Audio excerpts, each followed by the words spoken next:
नमो वज्रायाणं नमो लोये सवसावनं।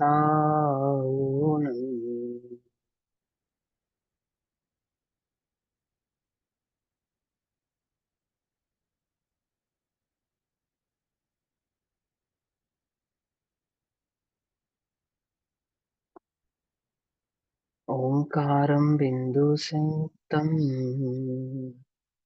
नित्यं ध्यायन्ति योगिनः। कामदं मोक्षदं चैव ओंकाराय नमो नमः। मङ्गलं भगवान् वीरो मङ्गलं गौतमोऽगणी। मङ्गलं कुन्दकुन्दार्द्यो जैनधर्मोऽस्तु मङ्गलम्। सर्वमङ्गलमाङ्गल्यं सर्वकल्याणकारकम् प्रधानां सर्वधर्माणां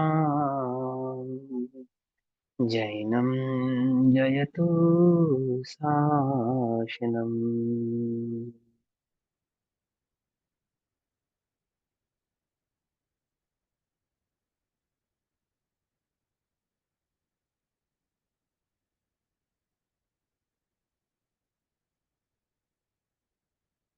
तज्जयति परं ज्योतिः समं समस्तैरनन्तपर्याये दर्पणतलैव सकला प्रतिफलति पदार्थमालिका यत्र।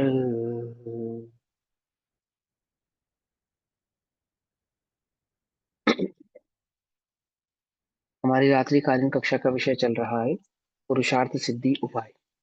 और पुरुषार्थ सिद्धि उपाय के माध्यम से अभी तक हमने व्यवहार नहीं के प्रयोजन की, ये व्यवहार के आधार से उपदेश क्यों दिया जाता है और कौन उपदेश के लायक नहीं, अर्थात किसको उपदेश नहीं दिया जाना चाहिए, या यूं कहे कि व्यवहार का उपदेश इसलिए नहीं दिया जाता कि आप वो व्यवहार के उपदेश को सत्यार्थ मान लेवे। अब पेज नंबर 32 पुरुषार्थ सिद्धि उपाय, पेज नंबर 32, श्लोक नंबर 7। श्लोक कहना क्या था, कहना एक ही बात है ना। श्लोक नंबर 7 केवल व्यवहार नहीं के श्रद्धान होने का कारण बतलाते हैं। क्या कारण है कि खाली व्यवहार नहीं का श्रद्धान होता है। मानवक एव सिंहो यथा भवत्यन् विगत सिंहस्य व्यवहार एव हि तथा निश्चयतां याति निश्चज्ञस्य। जिस प्रकार, यथा अर्थात जिस प्रकार, अनविकित अनवगित सिंहस्य, सिंह को सर्वथा ना जानने वाले पुरुष के लिए, अनवगत, अवगत माने ज्ञान नहीं होना, अन माने नहीं, अवगत माने ज्ञान, किसका ज्ञान नहीं होना, सिंह से, सिंह का ज्ञान नहीं होना।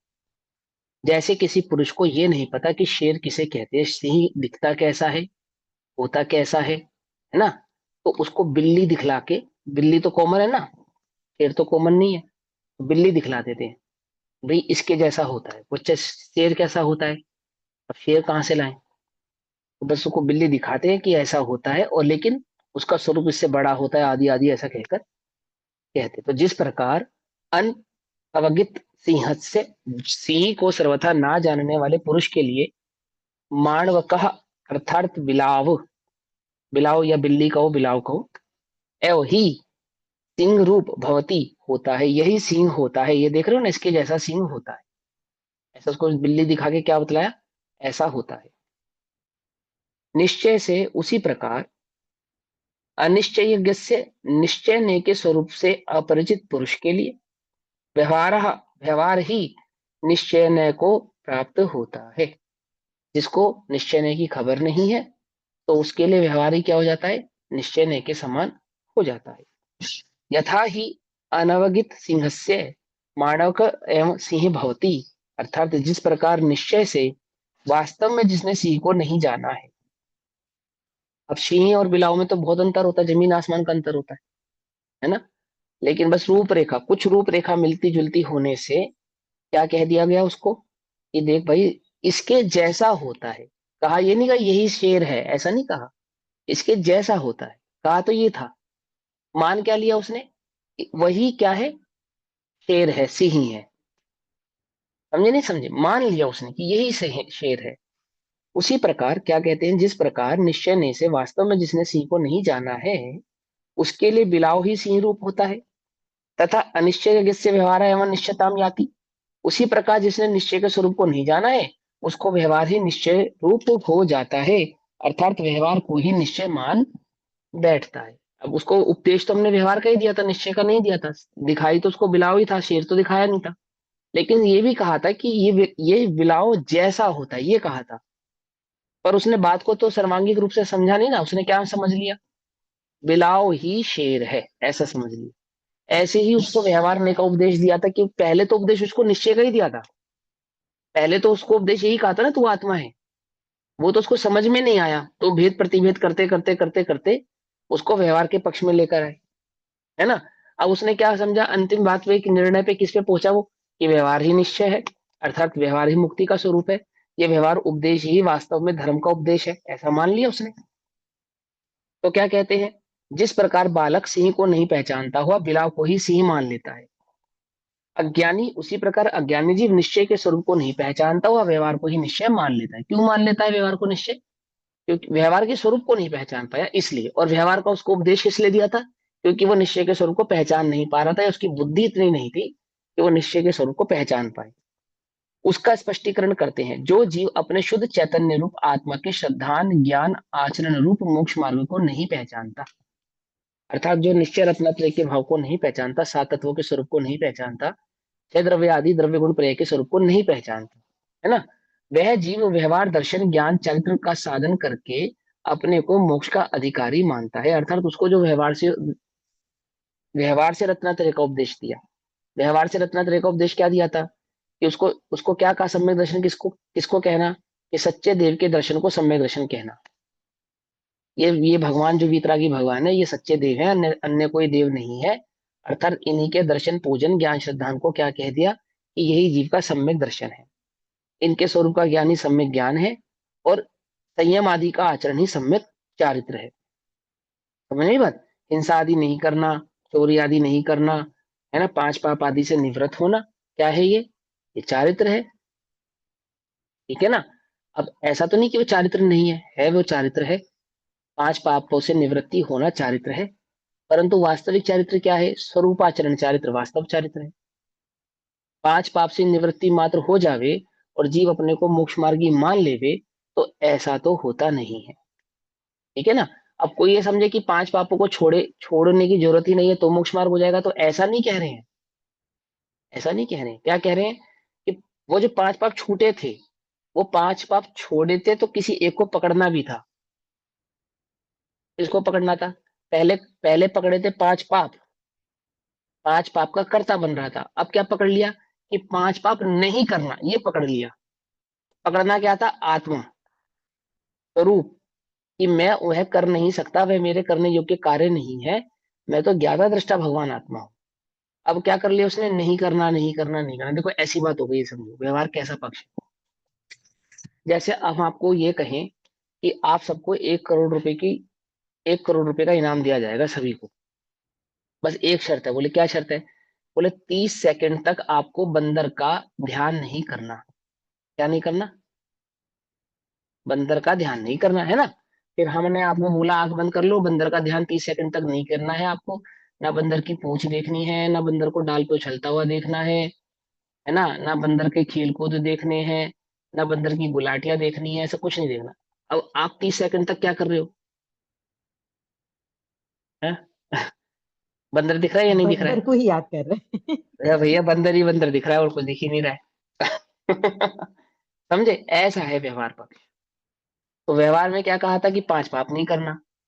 तो अब उसके चित्त में क्या घूमने लगा? ये पाप नहीं करना धर्म है, पाप नहीं करना धर्म है, पाप नहीं करना धर्म है, पाप नहीं करना धर्म है। तो सारे पूरा उसका टोटल का टोटल फोकस किस पे चला गया? जो देह आश्रित चारित्र है, देह आश्रित चारित्र, ऐसा नहीं करना, ऐसा नहीं करना, ऐसा नहीं करना, ऐसा नहीं करना, ऐसा नहीं करना, छुओ मत, देख के चलो, देख के उठो, देख के बैठो। अब इतना किया तो शाबाश, उसका निषेध नहीं कर रहे हम। है ना। पाप के प्रति इस बात का विवेक जागरण रखना कि मुझे कार्य करने योग्य नहीं है, ये तो शाबाश।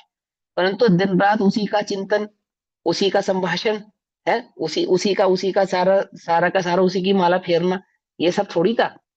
पाप से निवृत्ति ली थी ताकि स्वरूप में प्रवृत्ति होवे, तो स्वरूप की प्रवृत्ति तो की नहीं।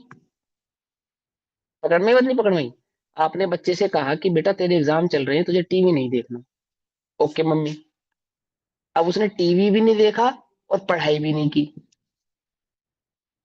तो बोलो पास हो जाएगा वो? नहीं। आप क्या कहेंगे कि बेटा तूने पढ़ाई क्यों नहीं की? आपने तो कहा था टीवी नहीं देखना। आपने मुझसे क्या कहा था कि टीवी नहीं देखना, सो मैंने टीवी नहीं देखा। आप किसी से भी पूछ लो घर में, मैंने नहीं देखा। तो टीवी नहीं देखने के पीछे ये कहा था कि जितना समय तो टीवी देखने में वेस्ट करता, वो टोटल टाइम तो अपनी पढ़ाई में लगा, इसके लिए कहा था। ऐसे क्या कहा था व्यवहार के उपदेश में कि जो पांच पाप आदि की जो प्रवृत्ति थी, भोगों की जो प्रवृत्ति थी, उसको त्याग के, उसको छोड़ के अपने योग उपयोग को कहाँ पे लगाना था? स्वरूप में लगाना था। स्वरूप में तो लगाया नहीं, बस उनको छोड़ के बैठ गया, मैं तो धर्मात्मा हूं क्या देखो। बोले नहीं। क्या समझा उसने? बिलाव को शेर समझ लिया, समझे? बिलाव को शेर समझ ले, तो क्या कहा कि को पहचानता हुआ व्यवहार को ही निश्चय मान लेता है ना। उसका स्पष्टीकरण करते हैं कि जो जीव अपने शुद्ध चैतन्य स्वरूप आत्मा की श्रद्धान ज्ञान आचरण रूप मोक्ष मार्ग को नहीं पहचानता, वह जीव व्यवहार दर्शन ज्ञान चारित्र का साधन करके अपने को मोक्ष का अधिकारी मानता है। ठीक।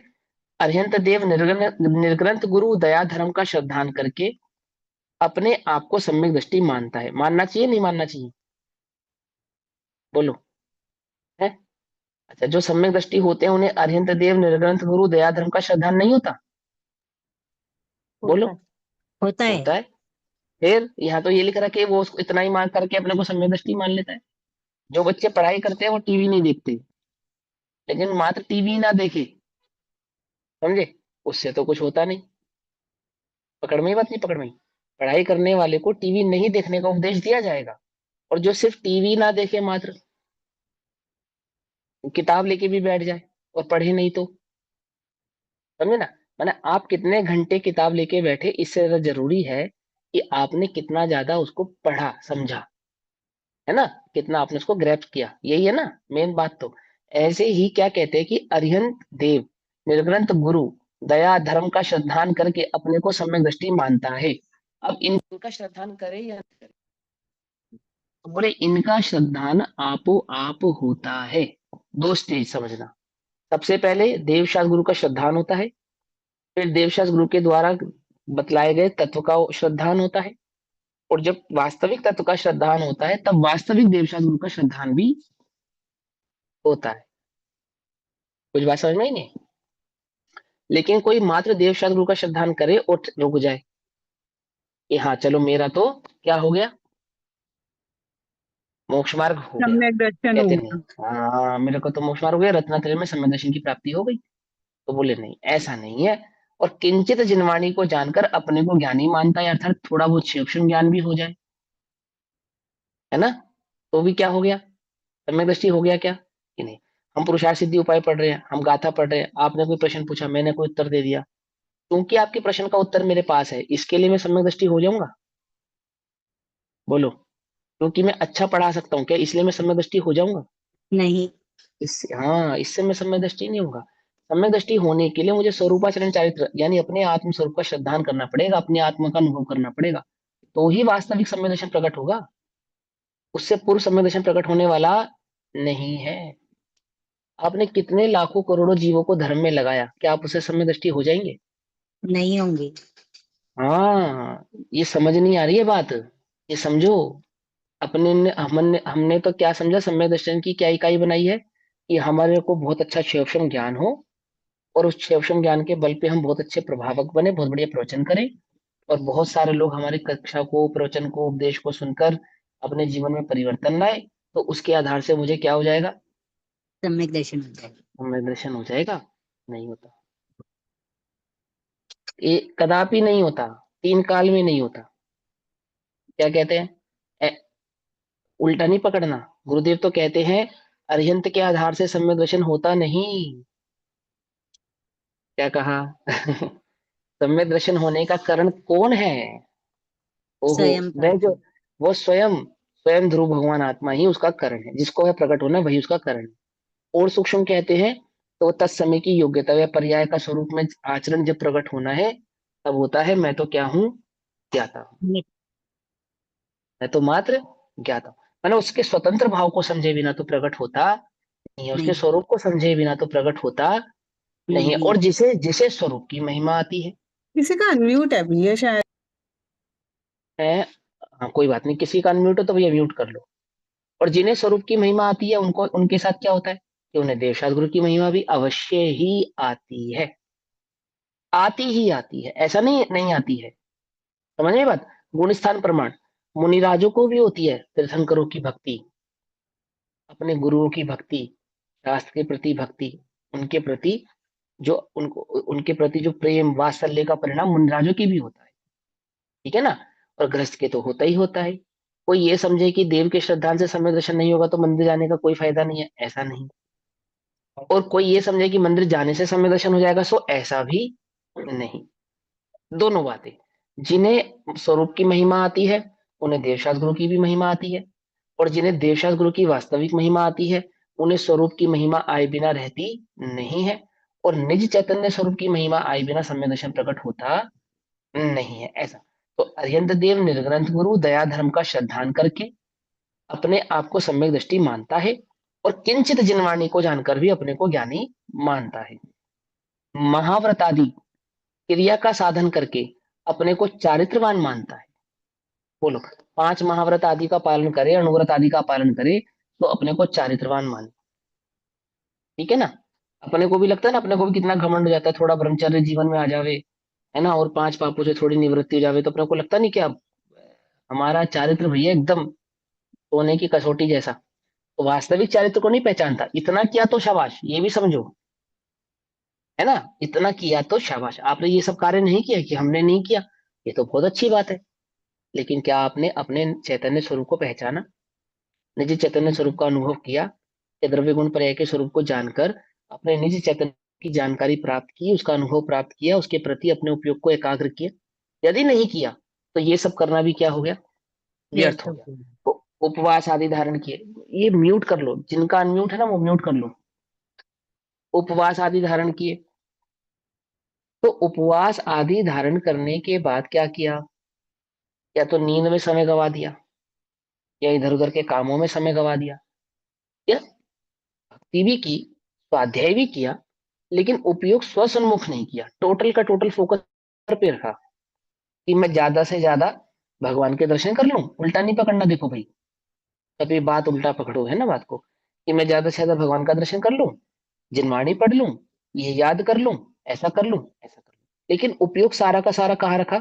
बहिर्मुख रखा, अंतर्मुख नहीं किया।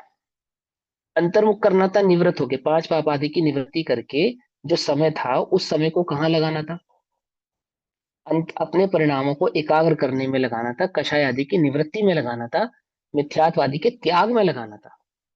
तो वहां तो लगाया नहीं, और बाहरी क्रिया करके ही मात्र, चिंतन करके ही मात्र क्या हो गया?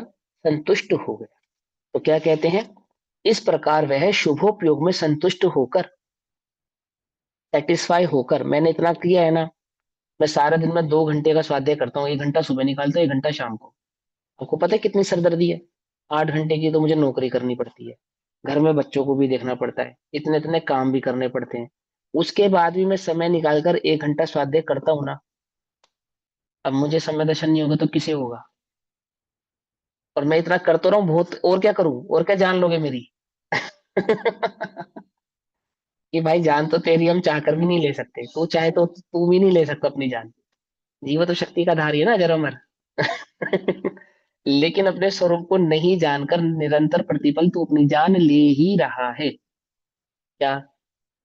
कि अपने जो चैतन्य स्वरूप को ना जानकर, अपने वास्तविक रत्नत्रय के भाव को ना पहचान कर, ये मनुष्य भाव, ये जैन कुल किस लिए मिला था, इसका ज्ञान ना करके वो वास्तव में अपनी जान ले रहा है। पकड़ में बात नहीं, पकड़ में। तो क्या कहते हैं, इस प्रकार वे शुभोपयोग में संतुष्ट होकर शुद्धोपयोग स्वरूप मोक्ष मार्ग में प्रमादी है, आलसी है, जानने का इच्छुक ही नहीं है, उस ओर नजर भी नहीं उठाता, विकल्प भी नहीं करता जानने का, प्रमादी है। प्रमादी कैसे है? प्रमादी ऐसे कि उसको जानने का विकल्प भी नहीं करता, ये प्रमाद है उसका। समझे या नहीं समझे? आप लोग प्रमादी हो या नहीं हो? जो 3 घंटा स्वाध्याय करे, 4 घंटा स्वाध्याय करे, वो प्रमादी नहीं है ना? वो प्रमादी नहीं है ना? बोलो। है। अब ये समझना पड़ेगा। जिसको जिसको स्वरूप को जानने का वास्तविक विकल्प नहीं है, वो प्रमादी है, भले ही वो कितना ही स्वाध्याय करता हो। मैं बहुत पढ़ूं और पढ़ाऊं, ये तो प्रमाद है। मैं शास्त्र की सारी इकाइयों को, उपमाओं को, उन सारे सिद्धांतों को याद कर लूं, समझ लूं, ताकि जब कभी प्रवचन करना पड़े, कभी गोष्ठी हो, कोई प्रश्न पूछे तो मैं तुरंत उत्तर दे दूं। ये तो प्रमाद है। इसमें कहाँ आपको स्वरूप को जानने का विकल्प कहाँ है? कहाँ है बोलो? शास्त्र खोलकर बैठा है, पढ़ने के लिए बैठा है, सिद्धांत सीखने के लिए बैठा है, तो क्या इस विकल्प से बैठा है कि ये मेरा स्वरूप मुझे जानना है, ये मेरी बात है? क्या है अंतरंग में विकल्प? क्या है कि मैं कितना जानता हूं ये बतला दूं, या सामने वाला कितना जानता है ये जान लूं, या मेरा जैन शास्त्र क्या कहते हैं ये जान लूं, या मुझे करना चाहिए चलो कर लेता हूं, नहीं करूंगा तो क्या होगा, अथवा इस भाव का सुधार करने के लिए पढ़ लेता हूँ, अथवा आगे आने वाले भाव का सुधार करने के लिए पढ़ लेता हूँ। लेकिन जब तक ये विकल्प जागृत ना करे अंतरंग में कि ये मेरे स्वरूप की बात है और मुझे मेरा स्वरूप जानना है, तब तक तो प्रमादी है। बोलो, आप ये पढ़ रहे हो तो स्वरूप जानने के लिए पढ़ रहे हो या नहीं? अपने आप से पूछो, अपने चित्त से पूछो कि मैं सिर्फ अब 1 घंटा पढ़ा और बंद करके और रख दिया, उसके बाद क्या किया? चिंतन किया, विचार किया, सोचा कि मैंने जो अभी अभी 1 घंटा भर पहले पढ़ा, जिनवाणी में, शास्त्र स्वाध्याय में, धर्म सभा में जो मैंने सीखा, वो मेरे स्वरूप की बात थी। क्या मैं सचमुच ऐसा ही आत्मा हूँ? क्या मैं सचमुच ज्ञाता दृष्टा ही हूँ? क्या सचमुच मेरा स्वरूप, द्रव्य गुण पर्याय का स्वरूप इतना स्वतंत्र है? क्या वास्तव में मैं कुछ नहीं कर सकता? क्या वास्तव में मेरे चित्त में जो व्याप्त जो ये कषाय है, परासक्त बुद्धि है, यही मेरे दुख का कारण है? क्या वास्तव में संसार में मैं एक जीव तत्व ज्ञाता दृष्टा ही हूँ, किसी से मेरा कोई संबंध नहीं है? ये विकल्प, ये विचार किया तुमने? यदि नहीं किया तो प्रमादी ही हो ऐसा जानना। क्या कहा? विकल्प भी करे, विचार भी करे, तो सप्त भयों से स्वतः ही, तत्काल ही छूटता है जीव। क्या कहा? कुछ बात समझ में ही नहीं। स्वरूप तो जब प्रकट होगा और उसके साथ जो आनंद प्रकट होगा, उसकी तो बात ही अलग है, उसकी तो बात ही निराली है। लेकिन ऐसा विकल्प भी करे, ऐसा चिंतन मात्र भी करे, क्यों? मात्र विकल्प, विकल्प में तुम्हें कोई सिर्फ इतना कह दे कि हम तुम्हें 1 करोड़ रुपया देंगे, है ना, ऐसा विकल्प में कह दे, और तुम्हें ये उम्मीद हो, ये बात पक्की हो कि जो कहने वाला व्यक्ति ना, ये सचमुच दे सकता है। अभी दिया नहीं उसने, अभी तुम्हें प्राप्त नहीं हुआ, लेकिन ये बात विचार कर करके अंतर में कितना उत्साह आता है। एक नवयुवक को कोई नवयुवती, सुंदर नवयुवती मुस्कुरा कर देखे, बस, बस, और कहे कुछ नहीं, नाम भी नहीं पता, मिली भी नहीं, कुछ नहीं, बस उसने खाली उसको देखा और मुस्कुराई, बस। अब उस नवयुवक से पूछो कैसा लग रहा है? क्या 6 महीना भी बीत जावे ना तो अपने दोस्तों को बतावे क्या, आज से 6 महीने पूर्व मैं एक जगह से जा रहा था, है, तब एक सुंदर नवयुवती ने मुझे देखा और देखकर मुझे मुस्कुराई। फिर क्या हुआ? फिर हुआ तो कुछ नहीं। उसके बाद वो मिली कि नहीं मिली, और 6 महीने बाद भी वो बात भूलता नहीं। समझ में आई बात? नहीं समझ में आई? ये तो विकल्प का कमाल है। वो उसको मिल जाए, बात कर ले, तो बात ही क्या, फिर तो बात ये लगे। कुछ बात समझ में आती है नहीं आती? जब विकल्प में इतनी ताकत है, सिर्फ उसने मुस्कुराया और कुछ नहीं कहा, उसे याद कर करके 6 महीने बाद भी उसे क्या आता है? आह्लाद आता है, उत्साह आता है। आता है या नहीं आता है? स्वरूप का विकल्प मात्र करे, चिंतन मात्र करे कि सचमुच मेरा ऐसा ही स्वरूप है, जैसा मैंने जिनवाणी में जिन गुरुओं के माध्यम से सुना, पढ़ा, समझा, क्या वास्तव में नजर अमृत है तू? वास्तव में दर्पण में देखे तो देह नहीं हूं, ऐसा विकल्प आया तुम्हें कभी? सोचो, अपने आप से पूछो, मुझे जानना नहीं है कि दर्पण में देखकर ऐसा विकल्प आता है कि देह में नहीं हूं। स्नान करते समय लगा तुम्हें कभी ये शरीर में नहीं हूं, तो आत्मा हूं? विकल्प मात्र करी, समझे क्या कहा? उसे कहते हैं कि प्रमादी नहीं है। लेकिन क्या कहते हैं, इस प्रकार वह शुभोपयोग में संतुष्ट होकर शुद्धोपयोग रूप मोक्ष मार्ग में प्रमादी है। कहां पे संतुष्ट होकर? कहां पे? शुभोपयोग। मैंने पढ़ लिया, मैंने पढ़ लिया, मुझे याद है, मैं मंदिर जाता हूँ, मैं पढ़ाई करता हूँ, मैं पूजा करता हूँ, मैं पाप नहीं करता हूँ, संतुष्ट है? संतुष्ट है। स्वरूप की प्राप्ति हुई? नहीं हुई। संतुष्ट हो? जब तक धन की प्राप्ति नहीं होती, दुकानदार से पूछो संतुष्ट होता या नहीं होता, पूछो उससे, होता है या नहीं होता? कुछ बात समझ में आती है नहीं आती? कहाँ संतुष्ट है? कहाँ संतुष्ट है? स्वरूप की प्राप्ति हुई? नहीं हुई। स्वरूप समझ में आया कि नहीं समझ में आया? लेकिन मैंने स्वाध्याय तो किया ना, मैंने 1 घंटा समय तो निकाला ना, और मुझे 7 तत्वों के नाम याद हो गए, 6 द्रव्यों के नाम याद हो गए, द्रव्य गुण पर्याय किसे कहते हैं ये याद हो गया। और देखो भैया, मैंने इतने इतने ग्रंथ पढ़ लिए, 14 गुण स्थान पढ़ लिए, 14 मार्गण स्थान पढ़ लिए, एग्जाम भी मैंने पास कर लिया, संतुष्ट है? किसमें संतुष्ट है? शुभोपयोग में संतुष्ट है, शुद्धोपयोग में मोक्ष मार्ग में प्रमादी है। विकल्प भी नहीं करता, विचार भी नहीं करता, उद्यम ही नहीं करता, उसे जानने का, उसे समझने का, उस सम्यक दर्शन को प्रकट करने का उद्यम ही नहीं करता। करता ही नहीं करता, बोलो है? करता ही नहीं है, प्रमादी है, प्रमादी है। नींद नहीं आता, नहीं नींद नहीं आती तो परेशान होता है। मेरे पास स्वाध्यायी जीव होते ना, फोन करके कहते हैं कई बार कि भैया मैं रात में नींद नहीं आती, तो मैं उनसे एक बात कहता हूँ, ये तो वरदान है भाई तुम्हें। तुम तो अपना ये वरदान हमें दे दो, क्या, कि नींद नहीं आती। ये मैंने कहा इससे बढ़िया क्या वरदान होगा? नींद नहीं आए तो रात्रि का समय हो, नींद आए नहीं, और सब सो रहा है सारा जगत, कोई तुम्हें परेशान करने वाला नहीं, फोन तुम्हारा बजेगा नहीं, क्या करो? अरे बढ़िया, अपना चिंतन करो, स्वरूप का चिंतन करो, ध्यान करो, मगन करो, आनंदित रहो, कोई परेशान करने वाला नहीं, इससे बढ़िया क्या बात होगी? है? ओके सर, भैया कुछ ऐसा उपाय बताओ कि नींद आ जावे। मैंने कहा श्री गुरु कहते हैं, मोह नींद से उठ रे चेतन, तुझे जगावन को, है? और वो क्या कहता है कि भैया हमें नींद नहीं आती है। ये तो अच्छी बात है, नहीं आती, है ना? अपने योग को, अपने उपयोग को कहाँ लगाए? स्वरूप में लगाए, है ना? तो क्या कहते हैं, इस प्रकार वह शुभोपयोग, ऐसा नहीं कि मैं खाली आपको ये लच्छेदार बात कह रहा हूं, ऐसा नहीं समझना, और इसको ऐसा ही बस चुटकुला ऐसा नहीं समझना, ये वास्तविक जो जीवन में है अपने, वो बता रहा हूं आपसे। इससे बढ़िया क्या बात है? इससे बढ़िया कोई बात ही नहीं है। मैं सच्ची बताऊं, मैं बीमार हो जाता हूँ तो मुझे बहुत आनंद आता है। क्यों? क्योंकि अब मुझे पता है मुझे बुखार है, 102 103 बुखार है, कोई परेशान नहीं करेगा, कोई कुछ नहीं कहेगा, अब चुपचाप पड़े रहो। सबको क्या लगा, सारे घर वाले सोचे भैया सो रहा है, तबीयत खराब है उसकी, अपना मजा मारो, कोई परेशान करने वाला नहीं, कोई कोई तुम्हें डिस्टर्ब करने वाला नहीं। नहीं, आनंद लो अपने अंतरंग में, विचार करो अपना, चिंतन करो अपना। अरे उसके विचार, उसके चिंतन में ही इतना आनंद है। सोचो उसके वह स्वरूप की प्राप्ति में कितना आनंद आता होगा, कितना मजा आता होगा। कुछ समझते हो नहीं समझते हो?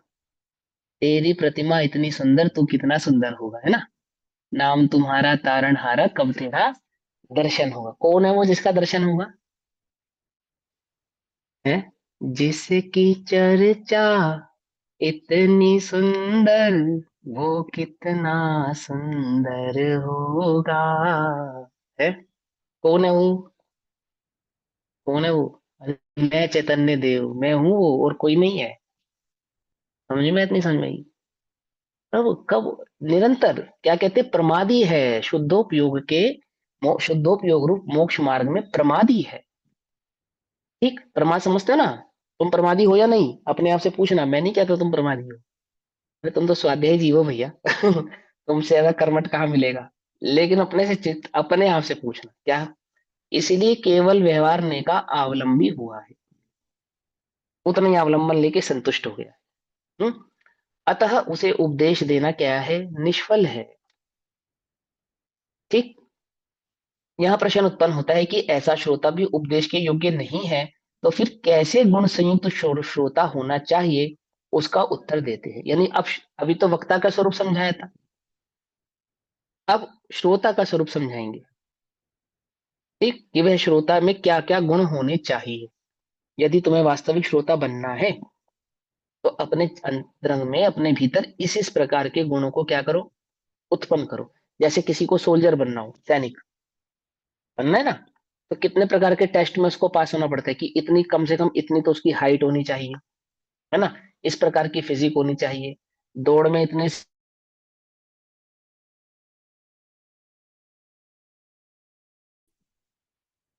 सोल्जर नहीं बनता, क्या बनता होता, उसका सिलेक्शन होता है।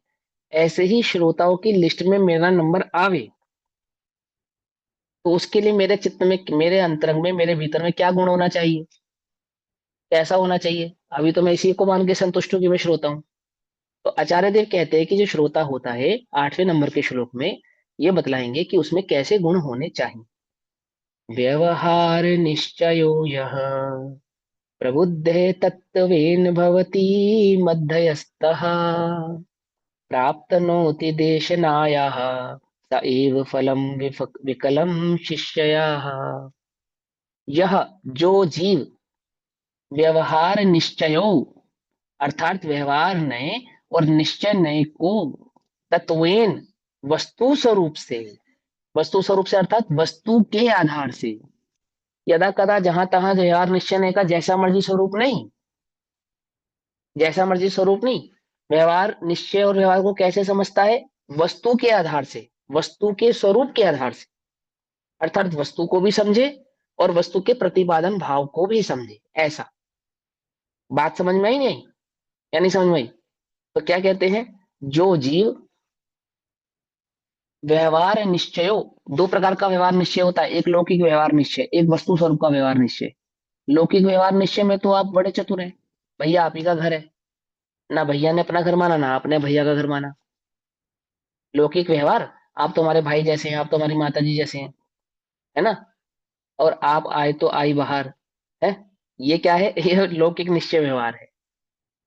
लेकिन वस्तु स्वरूप का निश्चय व्यवहार कैसा है ना, वो वास्तविक वस्तु स्वरूप को जाने, उसके अस्ति नास्ति, तत् अतत्, है ना, समस्त परिणामों को, समस्त भाव को भली प्रकार से पहचानने वाला हो, द्रव्य गुण पर्याय को, समस्त भाव को, समग्र भाव को समग्रता से जानने वाला हो, उसके प्रतिपादन शैली के निश्चयात्मक और व्यवहारात्मक स्वरूप को पहचानने वाला हो। पकड़ में ही बात, नहीं पकड़ में ही, है ना। लौकिक निश्चय व्यवहार नहीं, अलौकिक निश्चय व्यवहार, अर्थात आगम में जो वस्तु स्वरूप में निश्चय व्यवहार बतलाया गया है उसका। तो क्या कहा, जो जीव व्यवहार नए और निश्चय नए को, कैसे व्यवहार और निश्चय को, जो वस्तु स्वरूप से यथार्थ रूप से जानकर मध्यस्थ होता है। आहा, मध्यस्थ होता है मतलब, मध्यस्थ होता है का अर्थ कौन करेगा, बताओ भैया। मध्यस्थ, आनंदित होता है तो अपने उनके हाँ स्वरूप ऐसा जिसमें भी में। कर सकते हैं। संभाव संभाव रखता है, व्यवहार और निश्चय नहीं हाँ, है। वीत राग भाव को प्रकट करता है। जगत में जिसको मध्यस्थता कहते हैं, उसके, वो वास्तविक मध्यस्थता नहीं है, वो तो धोखा है।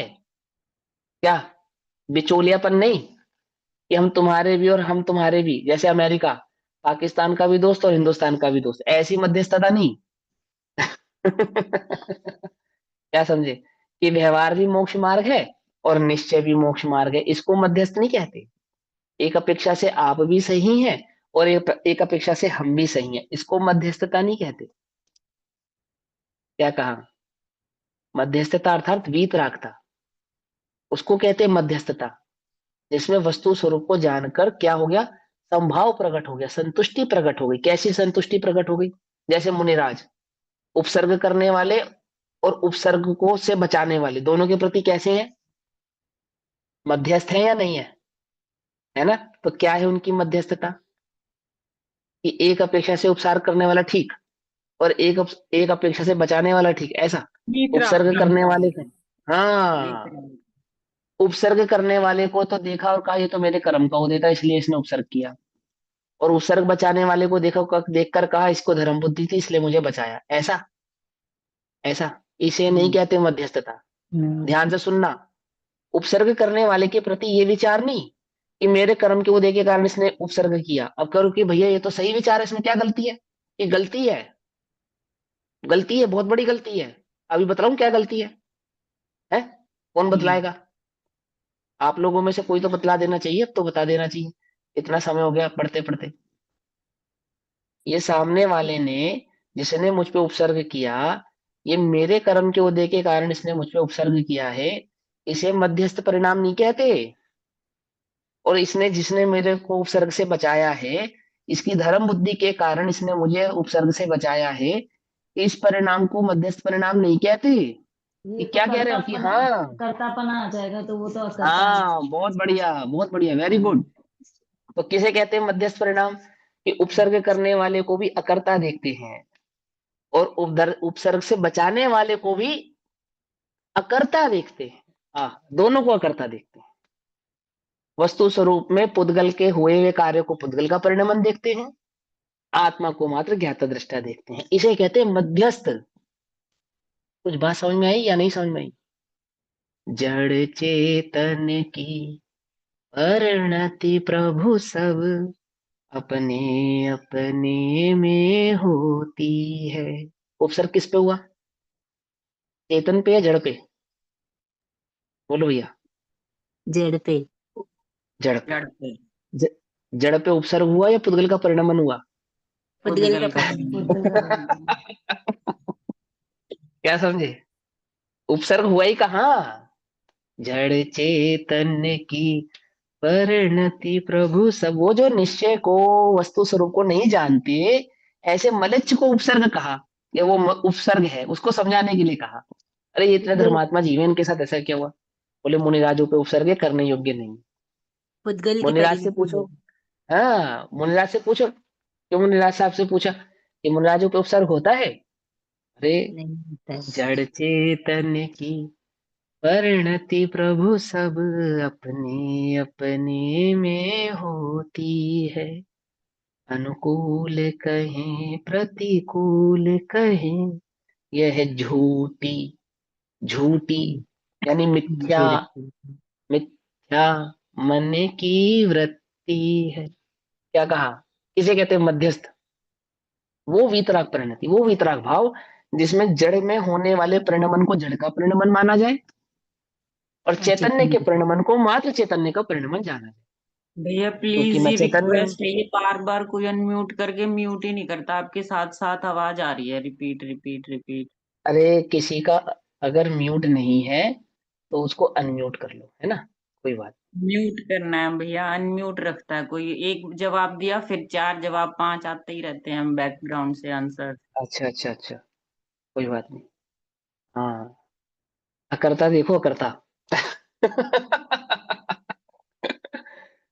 और मजा करो क्या? अकर्ता देखो है, देखो सुनो। तो क्या है मध्यस्थ? किसको कहना? वो वीतराग परिणति। और वीतराग परिणति किसको कहते हैं? जिसमें जड़ की परिणति को जड़ का समझा जाए और चैतन्य की परिणति को चेतन का समझा जाए, बस, सिंपल। इसको वीतराग परिणति कहते हैं, इसको कहते हैं मध्यस्थ भाव। मध्यस्थ भाव ऐसा नहीं कि हम तुम्हारे भी पाले में, हम तुम्हारे भी पाले में, हमने तुम्हारी भी बात सुन ली और अब तुम्हारी भी बात सुन ली, अब सुनो हम एक बीच का मार्ग निकालते हैं, मध्यम निकाय। मध्यम निकाय समझ गए? बौद्धों का मार्ग। कि भैया बहुत अधिक उपवास करके मरने से का कोई फायदा नहीं, बहुत अधिक खा पीने से भी प्राप्ति नहीं होती, तो हम एक मध्यम मार्ग निकालते हैं, मध्यम। मध्यम निकाय कहा उन्होंने उसको, है कि कुछ करता और कुछ अकर्ता। बोले नहीं भैया नहीं, चैतन्य सर्वथा अकर्ता, पर में अकर्ता, और ज्ञान का सर्वथा कर्ता, अर्थात स्वभाव से मात्र ज्ञाता दृष्टा है, अन्य कुछ नहीं। ये है मध्यस्थ मार्ग। क्या कहा? समझ में आई बात, नहीं समझ में आई, है ना? तो क्या कहा? जो जीव व्यवहार ने और निश्चय ने को वस्तु स्वरूप से, और वस्तु स्वरूप से अर्थात यथार्थ रूप से जानकर मध्यस्थ होता है। मध्यस्थ होता है यानी वितरागी होता है ना। अर्थात निश्चय और व्यवहार में के पक्षपात से रहित होता है। इसको कहते, इसको क्या कहा? पक्षाति क्रांत, नयाति क्रांत, नयातीत। समझ में आई बात? नहीं समझ में आई?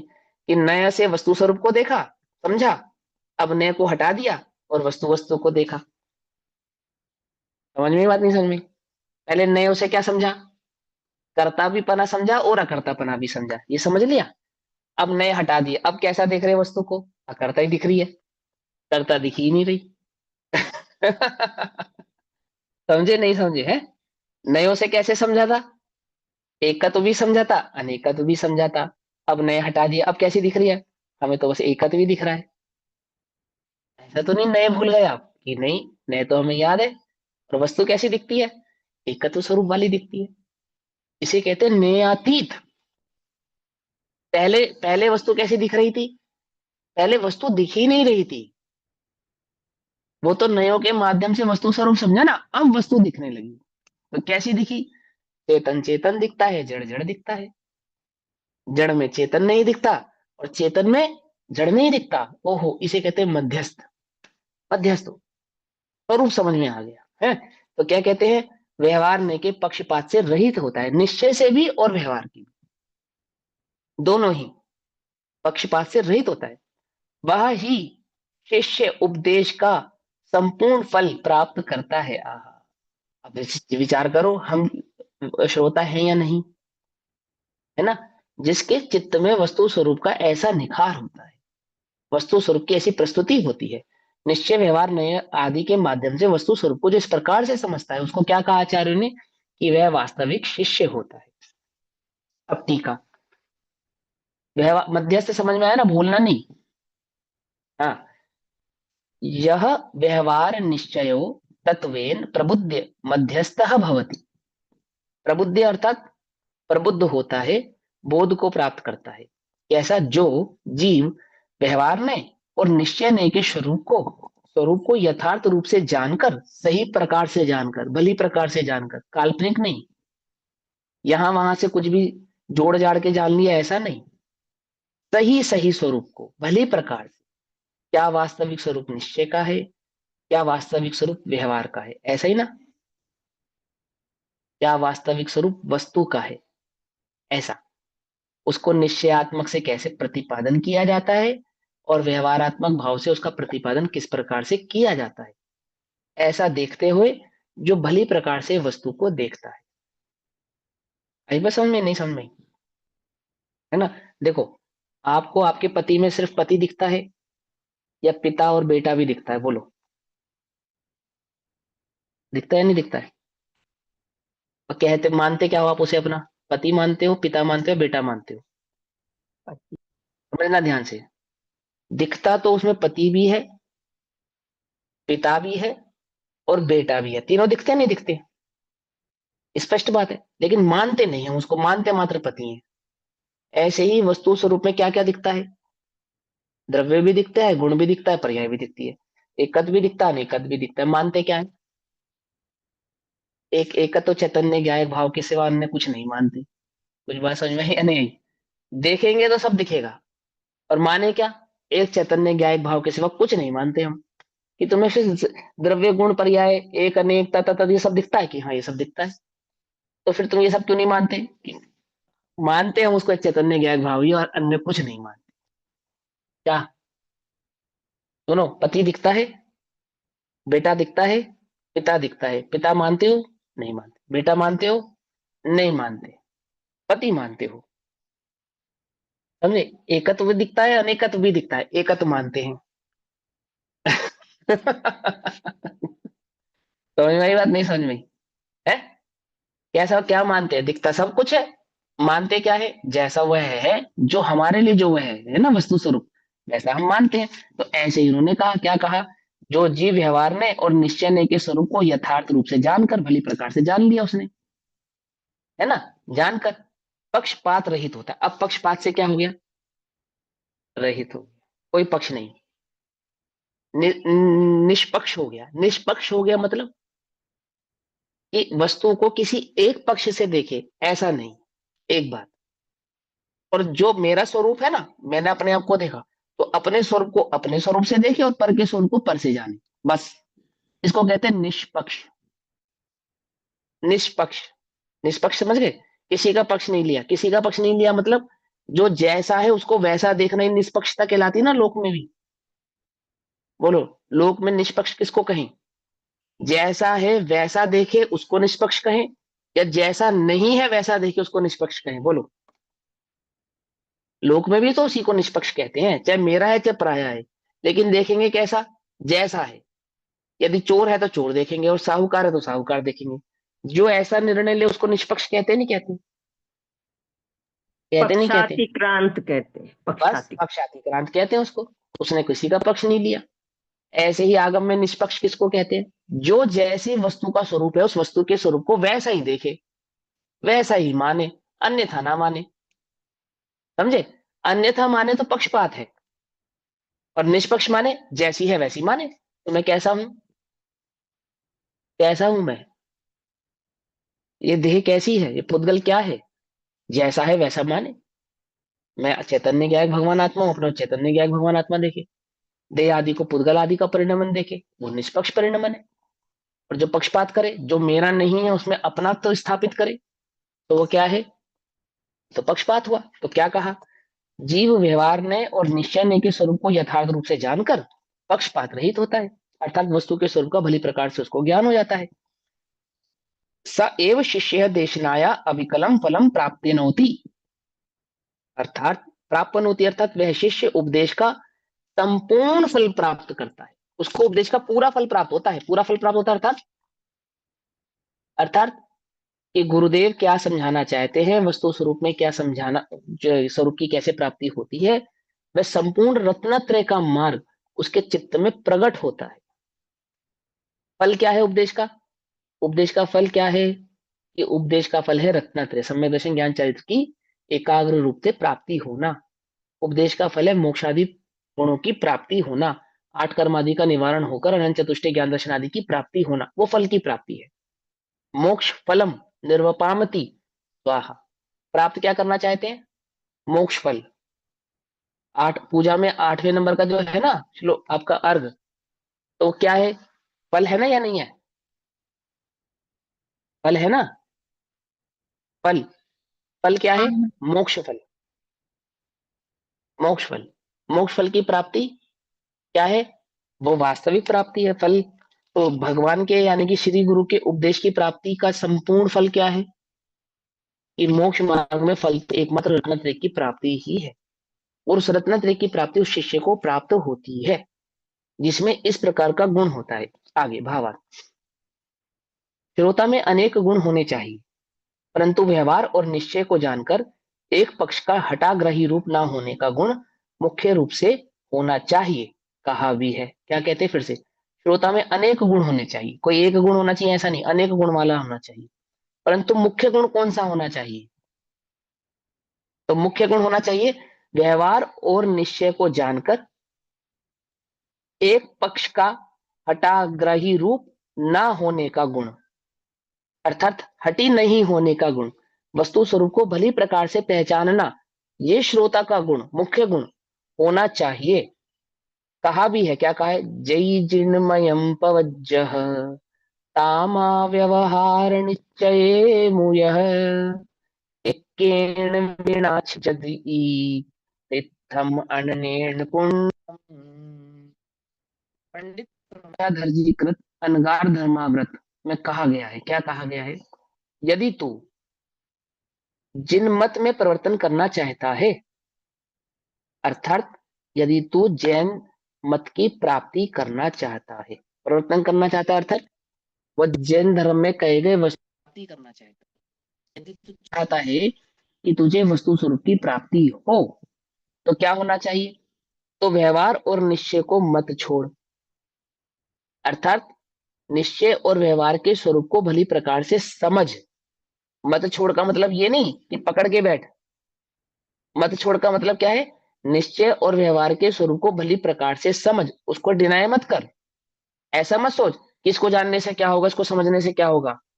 और हमें तो पता लग गया। ऐसा नहीं, क्या कर, निश्चय और व्यवहार के स्वरूप को भली प्रकार से समझ। फिर क्या कर, यदि निश्चय का पक्षपाती होकर व्यवहार को छोड़ेगा तो रत्नत्रय स्वरूप तीर्थ धर्म का अभाव होगा, और यदि व्यवहार का पक्षपाती होकर निश्चय को छोड़ेगा तो शुद्ध तत्व स्वरूप का अभाव होगा, है ना। यानी एक को पक्ष को पकड़ेगा, दोनों के पक्षों को भली प्रकार से नहीं समझेगा, नहीं समझने पर ही ऐसा होगा कि तू किसी एक के साथ पक्षपात करेगा। सीधी सी बात है।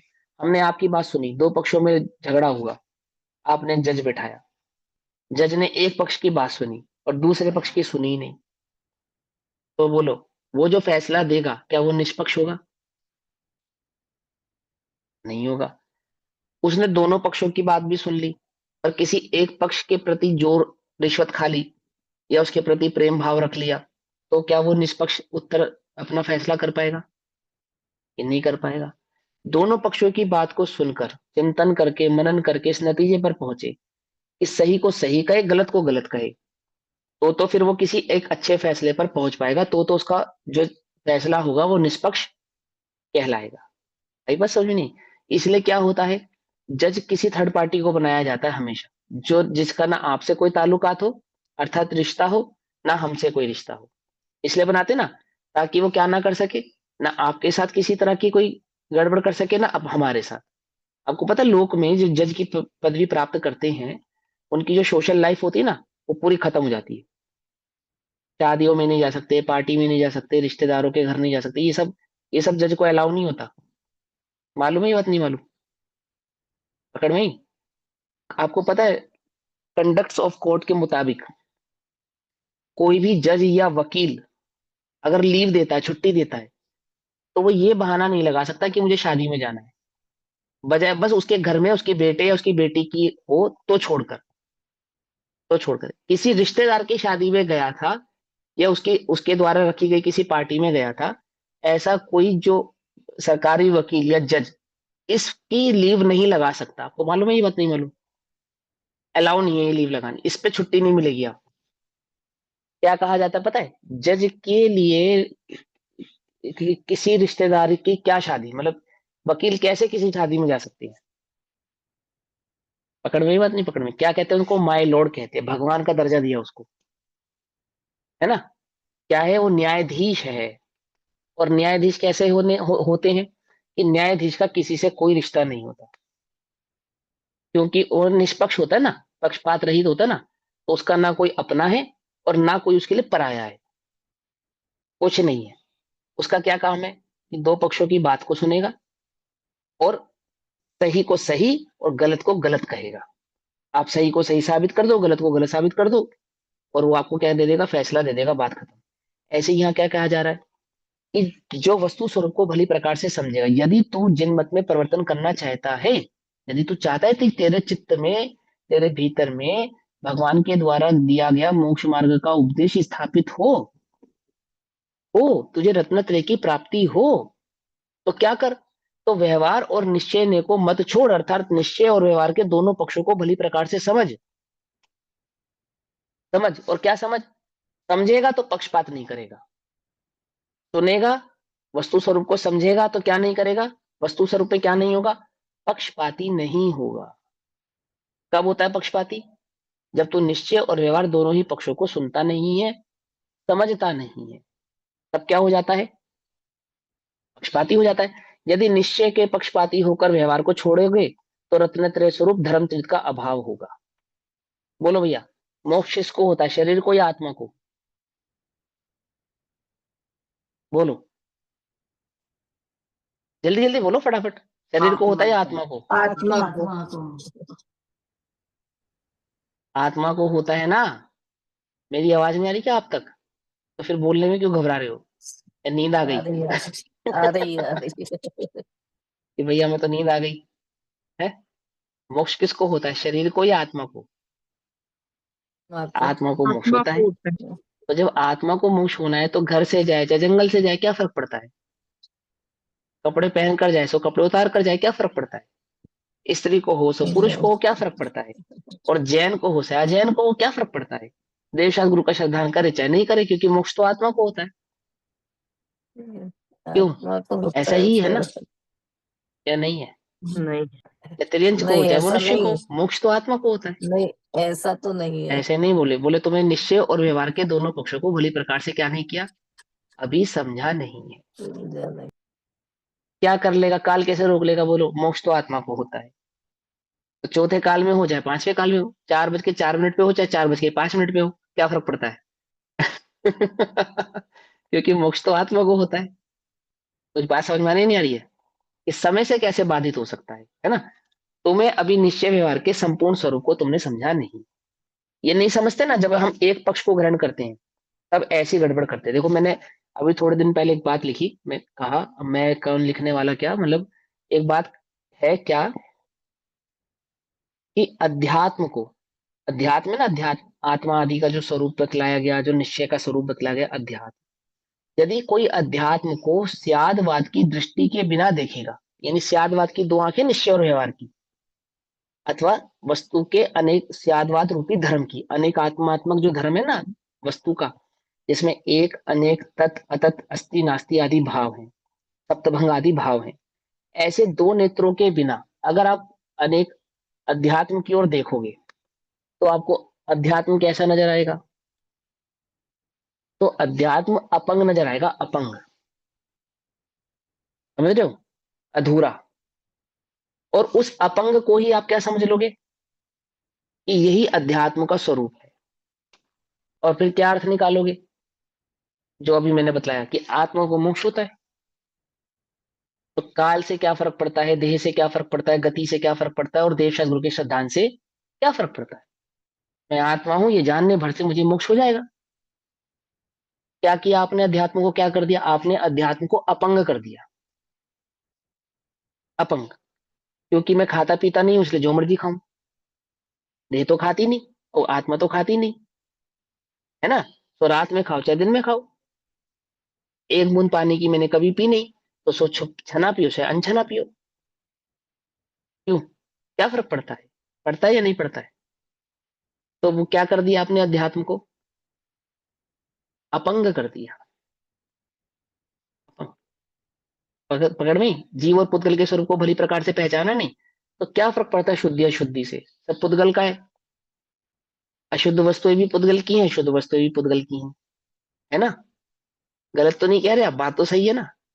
और चेतना कभी पुद्गल को छूता नहीं और पुद्गल कभी चैतन्य को छूता नहीं, सच्ची बात है ना, पक्की बात है ना? तो क्या फर्क पड़ता है शुद्धि से और अशुद्धि से? क्या फर्क पड़ता है चरणानियोग का से, और क्या फर्क पड़ता है द्रव्यानियोग से? क्योंकि आत्मा तो कभी किसी को छूता ही नहीं। क्या किया आपने अध्यात्म को, क्या किया, पंगु, अपंग कर दिया। क्यों? क्योंकि आपने उसको स्यादवाद की दृष्टि से नहीं देखा। स्यादवाद के नेत्रों के बिना अध्यात्म समझ में आता नहीं है। जगत में कितने अध्यात्मवादी हैं मालूम?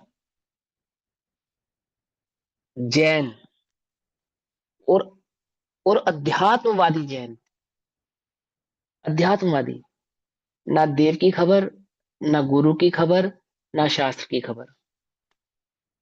और चर्चा सुनोगे ना आप, तो पता है झूम उठोगे, झूम।